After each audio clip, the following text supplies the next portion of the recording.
Assalamualaikum warahmatullahi wabarakatuh. Selamat datang semuanya di media pembelajaran interaktif.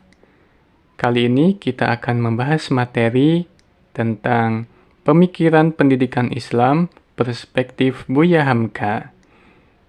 Untuk mengikuti media pembelajaran interaktif ini, silakan klik link yang ada di deskripsi. Mari kita awali dengan membaca basmalah terlebih dahulu. Bismillahirrahmanirrahim. Baik, kita mulai dengan mengklik tombol start yang ada di sini. Kita berada di tampilan menu. Nah, di sini ada beberapa menu. Ada menu capaian pembelajaran, materi pembelajaran, video pembelajaran, dan soal latihan. Nah, kita ke capaian pembelajaran terlebih dahulu. Nah, silakan klik. Capaian pembelajaran kita kali ini adalah, yang pertama, peserta didik mampu mengenal biografi singkat Buya Hamka sebagai salah satu tokoh pemikir pendidikan Islam di Indonesia. Kemudian yang kedua, peserta didik mampu memahami konsep dasar pendidikan Islam perspektif Buya Hamka yang mencakup tujuan pembelajaran Islam, kurikulum, pendidik, materi pembelajaran, dan peserta didik. Nah, kita kembali ke tampilan menu. Silakan klik tombol home yang ada di pojok kiri atas. Nah, selanjutnya kita ke menu materi pembelajaran. Silakan klik. Oke, baik. Sekarang kita coba mengenal lebih dekat tentang Buya Hamka. Buya Hamka memiliki nama asli Haji Abdul Malik Karim Amrullah, disingkat Hamka. Lahir pada 17 Februari 1908 di Nagari Sungai Batang, Agam, Sumatera Barat, dan wafat pada 24 Juli 1981 di Jakarta. Buya Hamka merupakan seorang ulama filsuf dan sastrawan. Beliau berkarir sebagai wartawan, penulis, pengajar, dan menjadi ketua umum pertama Majelis Ulama Indonesia atau MUI sejak tahun 1975 hingga Mei 1981. Kemudian tujuan pendidikan Islam perspektif Buya Hamka. Menurut Buya Hamka, tujuan pendidikan Islam memiliki dua dimensi yang mendasar, yaitu untuk mencapai kebahagiaan di dunia dan akhirat. Untuk mencapai tujuan pendidikan tersebut, manusia harus memanfaatkan sepenuhnya potensi yang dimilikinya untuk beribadah dengan sebaik-baiknya. Karena inti dari ibadah bukan hanya berorientasi kehidupan setelah mati semata, akan tetapi semua proses pendidikan yang dilakukan dan dialami oleh peserta didik bertujuan untuk menjadi hamba Allah yang baik. Kemudian, kurikulum perspektif Buya Hamka. Menurut Buya Hamka, keberadaan adat dalam kelompok sosial dan kebijakan politik negara cukup memberikan pengaruh bagi perkembangan kepribadian peserta didik pada masa selanjutnya. Oleh sebab itu, seluruh sistem sosial di mana peserta didik itu berada harus bersifat kondusif dan proporsional untuk menopang perkembangan pergerakan fitrah atau identitas keberagaman yang dimiliki setiap anak didik. Kemudian, pendidik perspektif Buya Hamka. Menurut Buya Hamka, seorang pendidik adalah sosok yang membantu menyiapkan serta membawa peserta didik untuk memiliki pengetahuan yang mumpuni, berakhlak baik, serta manfaat dalam kehidupannya di tengah masyarakat. Buya Hamka mengklasifikasikan pendidik dalam 3 unsur utama, yaitu orang tua, guru, dan masyarakat. Kemudian unsur-unsur pendidik. 1. Orang tua.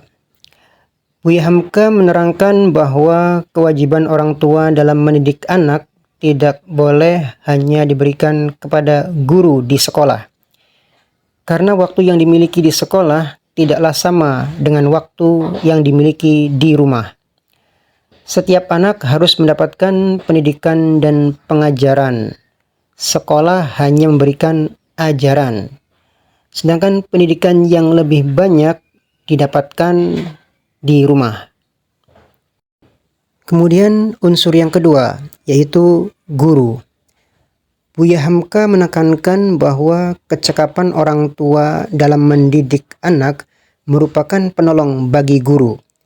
Jika tugas mendidik hanya diberikan kepada guru, hasilnya tidak akan maksimal. Karena pengaruh lingkungan sekitar, pekerjaan, kecakapan, dan pendidikan orang tua di masa lalu juga memiliki pengaruh besar terhadap anak. Buya Hamka optimis bahwa anak yang terlahir dari keturunan orang bodoh atau terbelakang dapat menjadi pandai dan maju jika diajar dan dididik oleh guru yang baik. Kemudian unsur yang ketiga, yaitu masyarakat. Keberadaan masyarakat berfungsi sebagai laboratorium dan sumber alternatif yang kaya untuk meningkatkan pelaksanaan proses pendidikan. Setiap anggota memiliki peran dan tanggung jawab dalam moral, memastikan terlaksananya pendidikan yang efektif. Kemudian, semua elemen yang ada seharusnya bisa bekerja sama secara saling mendukung sebagai alat kontrol sosial dalam pendidikan. Selanjutnya ada materi pembelajaran perspektif Buya Hamka. Pembagian materi pembelajaran menurut Buya Hamka terdiri atas 5 bagian. Yang pertama ilmu agama, kedua ilmu umum, ketiga ilmu kemasyarakatan, keempat ilmu keterampilan praktis, dan kelima ilmu kesenian. Peserta didik perspektif Buya Hamka. Menurut Buya Hamka, tugas dan tanggung jawab peserta didik adalah berusaha sebaik mungkin untuk mengembangkan potensi dan anugerah yang dimilikinya, serta memperoleh pengetahuan yang sesuai dengan nilai-nilai kemanusiaan yang telah diberikan oleh Allah Subhanahu wa Ta'ala. Ada juga sikap peserta didik. Sebagai seseorang yang berupaya mencari ilmu pengetahuan, maka peserta didik dituntut untuk pertama, jangan mudah putus asa. Ketika menghadapi kesulitan dalam belajar, maka harus terus berusaha untuk memahaminya dengan baik.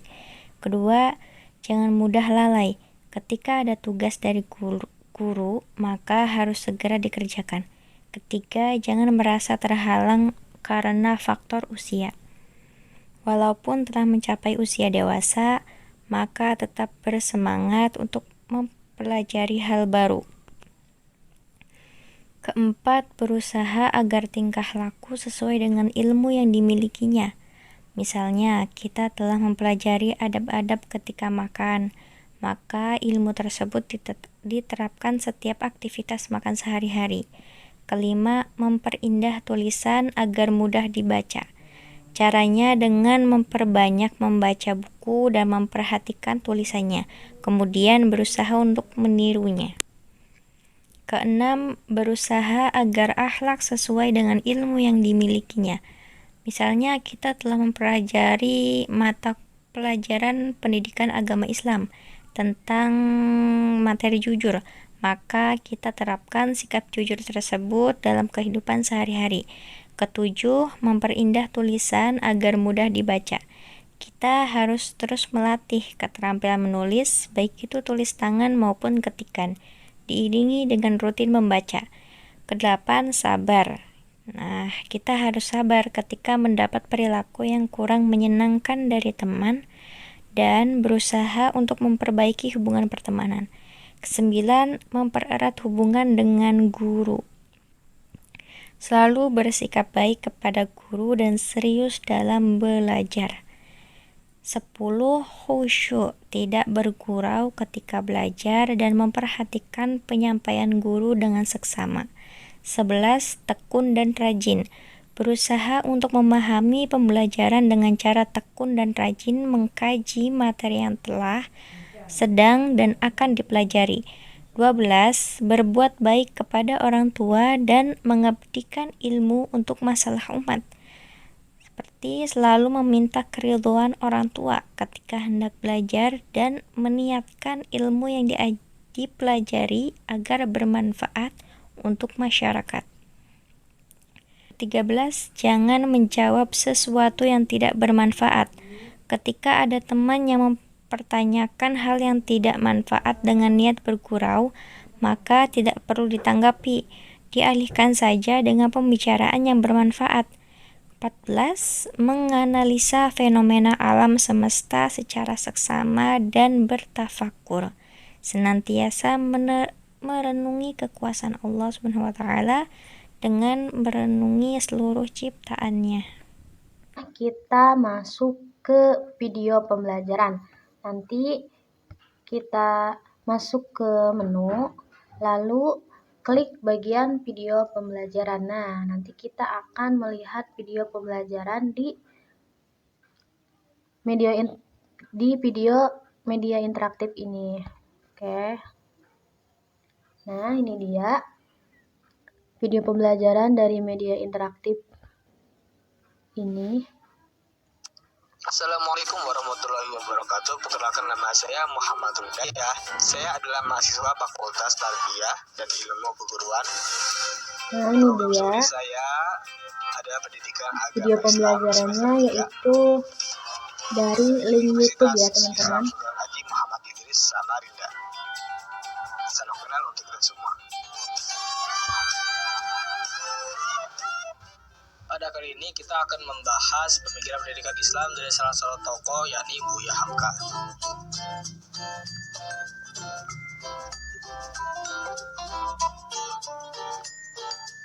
Sebelum itu kita akan membahas secara singkat siapa itu Buya Hamka.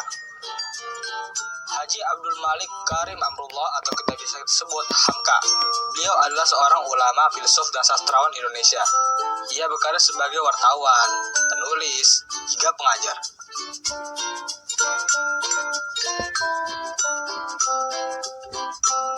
Untuk membahas pemikiran pendidikan Islam menurut Buya Hamka, maka saya akan membaginya pembahasan sesuai dengan bagian-bagian pendidikan secara umumnya, yaitu mulai dari tujuan pendidikan, kurikulum.